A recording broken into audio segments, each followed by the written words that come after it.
Halo teman-teman, di sini saya akan menjelaskan sistem pendidikan Prancis. Sebelumnya, izin memperkenalkan diri. Nama saya Putri Kartika dengan NIM 220603334 dari kelas B2 PGSD. Baik, di sini sudah ada profil Prancis. Prancis dengan nama resmi Republik Prancis adalah negara dengan wilayah metropolitan yang terletak di Eropa Barat dan juga memiliki berbagai pulau dan wilayah seberang laut yang terletak di benua lain. Mata uang Prancis yaitu yang ke-1 franc.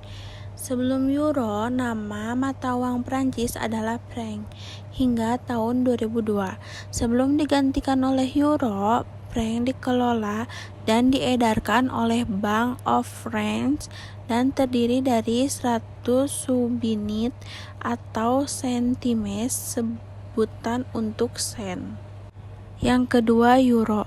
Euro adalah mata uang Uni Eropa dan menjadi salah satu mata uang yang paling banyak digunakan sebagai cadangan devisa di banyak negara. Euro merupakan mata uang elektronik hingga diperkenalkannya uang kertas dan koin dalam mata uang euro pada tahun 2002. Sistem pendidikan di Perancis. Sistem pendidikan di Perancis memiliki kurikulum yang berstruktur dengan tujuan untuk memberikan pendidikan yang merata dan berkualitas bagi semua siswa. Kurikulum di Perancis dibagi menjadi beberapa tingkat, dari pendidikan dasar hingga pendidikan tinggi, dan dikelola oleh Kementerian Pendidikan Nasional. Ke-1, pendidikan dasar. Pendidikan dasar dimulai dari tingkat taman kanak-kanak sebagai tingkat prasekolah. Anak yang telah berumur 2 tahun sudah boleh masuk taman kanak-kanak. Pada pendidikan tingkat ini, anak-anak diperkenalkan praktek hidup secara berkelompok, keterampilan sederhana, dan pengenalan huruf dan angka. Sistem pengajaran di TK sendiri dimulai dari pukul 9 pagi hingga pukul 5 sore yang disesuaikan dengan orang tuanya yang pegawai bekerja dari pukul 9 pagi hingga 5 sore. Sedangkan hari Sabtu dan Minggu libur. Selama anak-anak berada di ruang sekolah tersebut, mereka sepenuhnya berada di bawah asuhan dan bimbingan guru. Mereka diberi makan siang dan istirahat siang. Kedua, pendidikan menengah. Pendidikan menengah di Perancis dibedakan menjadi 2, yaitu setingkat SMP dan setingkat SMA. Pada pendidikan menengah tingkat pertama ditempuh selama 4 tahun, dan pada tingkat akhir, anak diberikan kesempatan untuk memilih jurusan ke sekolah lanjutan atas.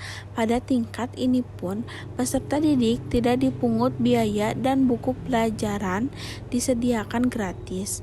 Bagian pendidikan kejuruan menyediakan tenaga ahli di bidang perindustrian, perdagangan, seni, dan keterampilan, dan spesialis lainnya yang dapat dimasuki setelah tahun ke-7 pendidikan dasar.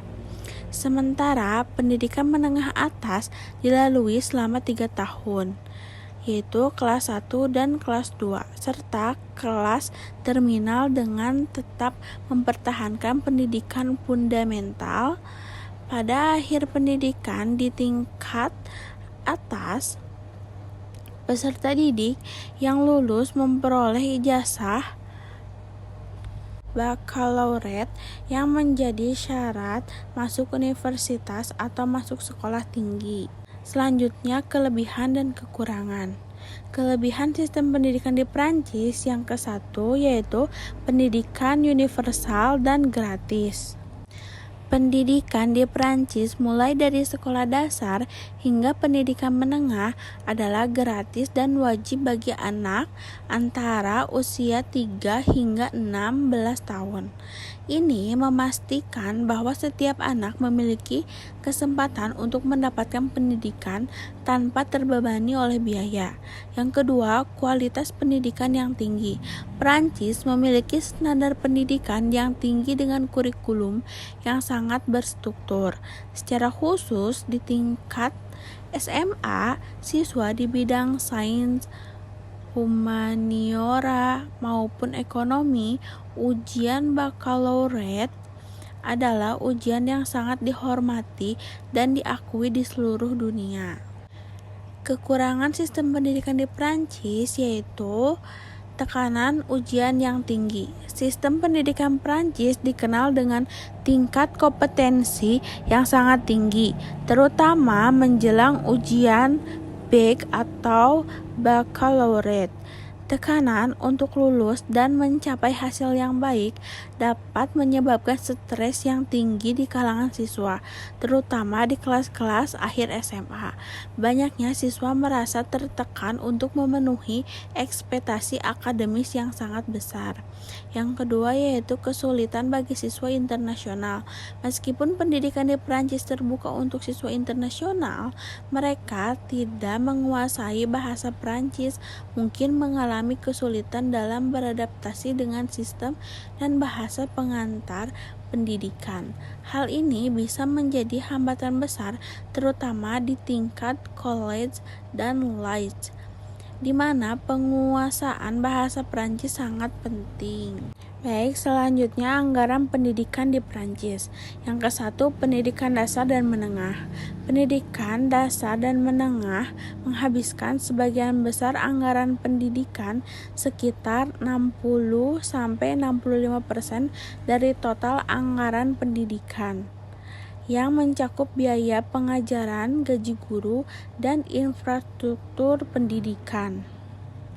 2. Pendidikan tinggi. Anggaran untuk pendidikan tinggi atau universitas dan lembaga pendidikan tinggi lainnya menyerap sekitar 25-30% dari total anggaran pendidikan.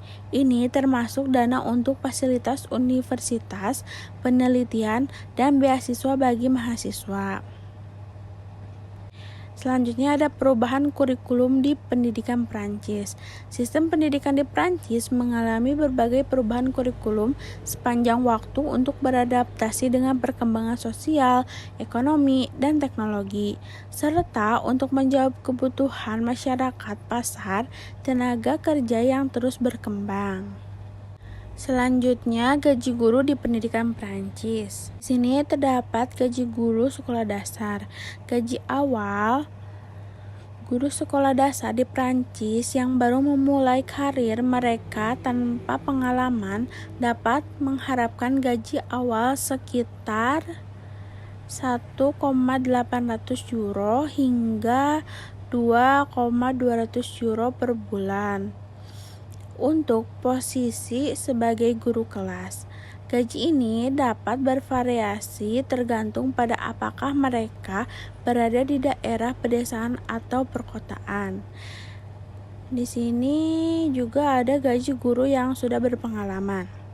Nah, setelah beberapa tahun pengalaman, sekitar 10 tahun, gaji guru bisa meningkat menjadi sekitar 2,300 euro hingga 2,800 euro per bulan.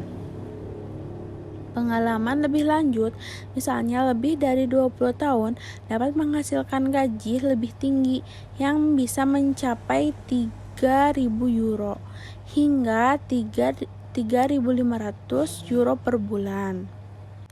Kemudian di sini ada biaya hidup di pasir sebanding tidak dengan gaji guru yang didapatkan. Nah, biaya hidup di Prancis memang bervariasi tergantung pada lokasi, gaya hidup, dan kebutuhan pribadi. Gaji guru di Prancis dapat cukup memenuhi kebutuhan hidup mereka, terutama di luar kota besar seperti Prancis, di mana biaya hidup lebih rendah. Di Prancis, meskipun gaji guru cukup kooperatif, biaya sewa dan hidup yang tinggi bisa membuat pengelolaan keuangan menjadi lebih sulit. Di luar Prancis, guru lebih sebanding dengan biaya hidup, memberikan mereka kualitas hidup yang lebih baik dengan pengeluaran yang lebih rendah. Baik, demikian yang saya sampaikan. Terima kasih atas perhatiannya. Wassalamualaikum warahmatullahi wabarakatuh.